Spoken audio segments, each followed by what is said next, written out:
کہ اس میں ہم نے جو پہلی علامت بیان کی تھی اخبار عنہ، ہو سکتا ہے آپ کو اس کا مطلب سمجھ میں نہیں آیا ہو، تو اس کا مطلب یہ ہے کہ ان یکون محکوما علیہ، کہ وہ محکوم علیہ ہو، یعنی اس پر حکم لگایا جا رہا ہو۔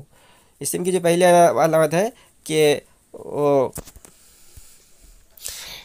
وہ مخبر عنہ بن سکے، تو اس کا مطلب یہ ہے کہ وہ محکوم علیہ بن سکے، اس پر حکم لگایا جائے، لکونہ فاعلا او مفعولا او مبتدا، اس کے فاعل ہونے کی وجہ سے یا مفعول ہونے کی وجہ سے یا مبتدا ہونے کی وجہ سے، مطلب ہے کہ مسند علیہ بن سکے، ٹھیک ہے۔ اور محکوم علیہ یا تو فاعل ہوگا یا مفعول ہوگا۔ مفعول سے مراد ہے مفعول ما لم یسمى فاعلہ، اس کی بحث آگے آئے گی تعریف کے ساتھ مرفوعات کے ساتھ۔ تو جو محکوم علیہ ہوگا یا مسند علیہ ہوگا وہ تین ہی چیزیں ہو سکتی ہے، یا تو فاعل ہوگا یا مفعول ہوگا، یعنی مفعول ما لم یسمى فاعل ہوگا، یا مبتدا ہوگا۔ یہاں بات پوری ہو گئی۔ اب آگے اسم کی وجہ تسمیہ بیان کر رہے ہیں کہ اسم کو اسم کیوں کہا جاتا ہے۔ اب یہاں ایک بنیادی بات دیکھیں کہ دیکھیے یہ جس طرح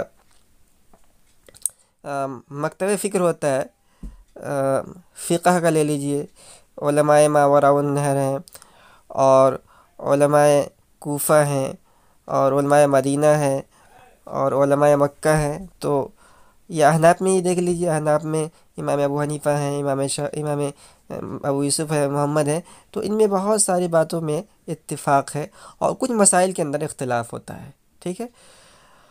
تو کبھی اکثر تو مسائل کے اندر امام ابو حنیفہ رحمۃ اللہ علیہ قول کو ترجیح دی جاتی ہے، اور بعض مسائل کے اندر امام ابو یوسف کے قول کو ترجیح دے دی جاتی ہے، کبھی امام محمد کے قول کو ترجیح دے دی جاتی ہے۔ تو اسی طرح علم نحو کی جو مسائل ہیں اس میں بھی بہت سارے مکتب فکر ہیں۔ بنیادی طور پر دو ہی مکتب فکر یعنی جن کے قول آتے ہیں، ایک ہے علماء کوفہ یا کہہ لیں نحات کوفہ، اور دوسرے نحات بصرہ، ٹھیک ہے۔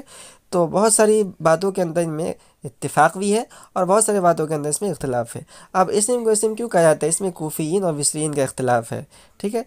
کوفیین کہتے ہیں کہ اسم کو اسم اس لیے کہا جاتا ہے کہ اسم جو ہے یہ سمون سے مشتق ہے، ٹھیک ہے، اور اس کی تعلیل کیسے ہوئی، یعنی سمون سے اسمون کیسے بنا؟ تو آخر سے ہم نے واو کو حذف کر دیا اور شروع کے اندر ہم حمزہ وصل زائد لے کر آئے، اور میم کے سکون کو ہم نے سین کو دے دیا، تو اسمون بن گیا۔ اور اسم سمون کے معنی آتے ہیں بلندی کے، چونکہ یہ اپنے دونوں بھائی یعنی فعل اور حرف سے بلند ہوتا ہے، اس طور پر کہ یہ مسند علیہ دونوں بن سکتا ہے اور فعل صرف مسند بن سکتا ہے، اس لیے اس کو اسم کہتے ہیں۔ یہ کوفین کا مذہب ہے۔ اور بصریین کا مذہب یہ ہے کہ یہ اسم سے مشتق ہے، اور جس کے معنی آتے ہیں علامت کے، چونکہ اپنے مسمى پر یعنی اپنے مسمى کے لیے علامت ہوتا ہے، اس لیے اس کو اسم کہتے ہیں۔ اور اس میں تعلیل کیسے ہوئی؟ تعلیل یوں ہوئی کہ ہم نے واو کو حذف کر کے شروع سے حمزہ وصل کو لگا دیا تاکہ ابتدا بالساکن محال نہ ہو، تو یہ بن گیا اسمن۔ لیکن صاحب کتاب نے جو ہے کہ نزدیک بصریین کا قول راجح ہے، اس لیے انہوں نے اسی کو ذکر کیا ہے، اور کوفین کا قول ان کے نزدیک ضعیف ہے، اس لیے انہوں نے اس کی تردید کی ہے۔ تو کہہ رہے ہیں کہ وَيُسَمَّى اسمن، اور اس کا نام اسم رکھا جاتا ہے، لِسْمُوِّهِ عَلَى قِسْمَيْهِ، اس کے بلند ہونے کی وجہ سے اس کے دونوں قسیم یعنی فعل اور حرف پر۔ یہ بصریین کا قول ہے، یہ ان کی نزدیک راجح ہے۔ لا لِكَوْنِهِ وَاسْمًا عَلَى الْمَعْنَى، اس وجہ سے نہیں کہ وہ اپنے معنی پر علامت ہوتا ہے،